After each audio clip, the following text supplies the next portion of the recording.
Halo, Assalamualaikum warahmatullahi wabarakatuh. Kenalin, nama aku Muhammad Reza Gustiawansyah dari KM 4604 dengan NIM 150220178. Nah, di sini aku bakal ngebahas tentang etika dalam filsafat komunikasi part 1. Nah, jadi dari yang udah aku baca-baca itu dan aku pahami tentang etika tuh, jadi etika tuh ada suatu ilmu yang pelajari bagaimana tingkah manusia atau perilaku manusia dalam menentukan sesuatu yang baik dan buruk, bermoral ataupun tidak, dan lain-lain sebagainya. Terus dari ilmu komunikasinya sendiri, etika ini ada yang namanya etika komunikasi. Jadi etika komunikasi itu bagaimana kita dalam berkomunikasi itu memakai etika seperti kesopanan, memakai moral-moral, norma, dan aturan, dan sebagainya kayak itu. Terus dari filsafatnya sendiri, etika ini sering disebut juga dengan filsafat moral, yang mana dari moralnya sendiri kalau aku baca tuh, moral tuh tentang apa ya, dimana kita bisa menentukan sesuatu itu baik atau buruk, benar atau salah gitu. Nah, jadi bisa kita bedain di antara keduanya, moral dan etika. Kalau moral tuh dimana apa ya, kita tuh bisa menentukan sesuatu itu salah atau benar, susila atau non susila gitu, kayak melanggar ataupun tidak, baik atau buruk gitu. Kalau dari etikanya sendiri, etika tuh mempelajari tentang tingkah laku atau perilaku manusianya sendiri dalam bertindak, dalam menentukan sesuatu yang salah atau benar, seperti itu. Nah, terus dari etika komunikasi itu tuh ada 7 perspektif kalau nggak salah. Ada perspektif politik, perspektif situasional, perspektif sifat manusia, perspektif dialogis, terus perspektif utilitarian, perspektif legal, sama perspektif religius gitu. Nah, nanti kita bakal bahas satu-satu tentang perspektif tersebut, oke? Nah, jadi dari yang pertama dulu, dari perspektif politik, itu tuh pokoknya etika komunikasi dalam pandangan atau sudut pandang politik, kayak hukum-hukum, kebebasan berbicara, kebebasan pers, dan lain-lain kayak gitu. Terus dari yang kedua yaitu perspektif dari sifat manusia, pokoknya yang nyangkut dengan hal-hal yang berbau kemanusiaan, kayak keadilan, kejujuran, dan lain-lain kayak gitu. Ya, terus ada yang ketiga yaitu dari perspektif dialogis, itu tuh lebih menekankan pada komunikasi yang berdialog, di mana melibatkan kayak kerjasama, kesetaraan, penghormatan, dan lain sebagainya. Terus yang keempat ada perspektif situasional.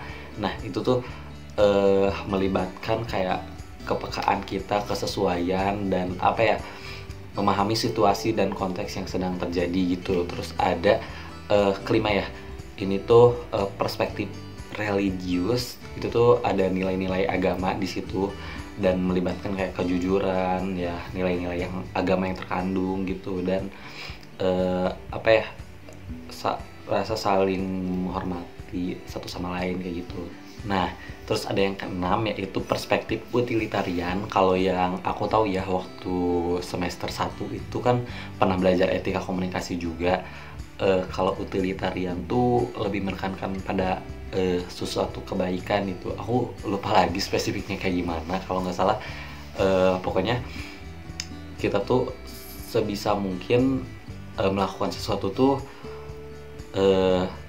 demi mendapatkan atau mencapai kebaikan sepenuhnya gitu. Jadi mungkin di perspektif utilitarian ini juga, kalau aku baca tuh emang menekankan pada kebaikan yang kita capai ya, seperti itulah. Terus yang terakhir yaitu perspektif legal, dimana ya dari namanya sendiri legal berarti mencakup hal-hal kayak undang-undang, hukum, aturan, privasi, hak kekayaan intelektual, dan lain sebagainya. Nah, mungkin buat 7 perspektif ini masih belum paham ya, karena dari aku sendiri tuh masih ngerti gitu, dan dari 7 perspektif ini aku cuma paham beberapa gitu, kayak 3 atau 4 di antara 7 gitu. Oke, lanjut ya. Nah, disclaimer sedikit, ini menurut opini aku. Jadi kan ada yang namanya prinsip etika komunikasi sama perspektif etika komunikasi. Nah, kalau prinsip itu menurut aku pegangan yang dipakai dalam beretika berkomunikasi. Kalau prinsip itu lebih ke pandangannya. Jadi kalau bisa diibaratkan tuh kayak prinsip tuh base-nya kalau si perspektif ini tuh variasi-variasinya dalam etika berkomunikasi kayak gitu. Terus ada juga privasi dalam etika dan filsafat komunikasi. Aku baca dulu sedikit ya. Jadi privasi dalam konteks etika dan filsafat komunikasi melibatkan pertimbangan tentang hak individu untuk mempertahankan kehidupan mereka dari campur tangan atau pembeberan orang lain atau entitas lain kayak gitu. Terus menurut Louis Alvin Day, privasi adalah hak untuk dibiarkan atau hak untuk mengontrol publikasi yang tidak diinginkan tentang urusan personal seseorang. Dalam etika komunikasi, privasi adalah prinsip penting yang menekankan perlunya menghormati batas-batas individu dalam komunikasi. Jadi privasi itu ya seperti yang kita tahu gitu, privasi itu adalah sesuatu yang bersifat privat dan dibatasin gitu dari setiap individu terhadap publik seperti itu. Nah terus yang terakhir yaitu kita masuk ke 6 prinsip dalam etika komunikasi. Jadi prinsip itu sesuatu hal yang dipegang dalam etika komunikasi gitu. Nah ada prinsip keindahan dan lain sebagainya. Aku baca dikit dulu ya. Jadi prinsip keindahan itu berdasarkan prinsip ini manusia memperhatikan nilai-nilai keindahan, estetika dan lain sebagainya. Jadi dalam kaum berkomunikasi itu etika keindahan atau estetika itu tuh harus dipakai gitu. Terus ada juga prinsip persamaan. Setiap manusia pada hakikatnya memiliki hak dan tanggung jawab yang sama, sehingga muncul tuntutan terhadap persamaan hak, persamaan ras, serta persamaan dalam berbagai bidang lainnya. Prinsip ini melandasi perilaku yang tidak diskriminatif atas dasar apapun. Jadi kayak setara lah gitu. Jadi persamaan setara gitu. Terus lanjut ke yang ketiga yaitu prinsip kebaikan. Jadi prinsip kebaikan ini mendasari perilaku individu untuk selalu berbuat baik dalam berinteraksi di lingkungannya. Ya sih, dalam etika ini kan etika tuh mempelajari tingkah laku manusia dalam menentukan mana yang baik, mana yang buruk. Nah pasti kita juga dalam berkomunikasi, etika komunikasi itu kan ada yang namanya kesopanan tuh. Nah jadi ya pasti prinsipnya juga menekankan pada kebaikan bukan keburukan gitu. Terus ada juga prinsip keadilan. Prinsip ini mendasari seseorang untuk bertindak adil serta tidak mengambil sesuatu yang menjadi hak orang lain. Jadi ya dalam beretika berkomunikasi itu ya harus adil gitu. Ada dua yang terakhir yaitu prinsip kebebasan sama kebenaran. Kalau kebebasan itu yang aku baca tuh lebih menekankan pada menghargai gitu. Lalu kebenaran itu ya apa-apa yang kita keluarkan itu emang harus benar dan logis gitu.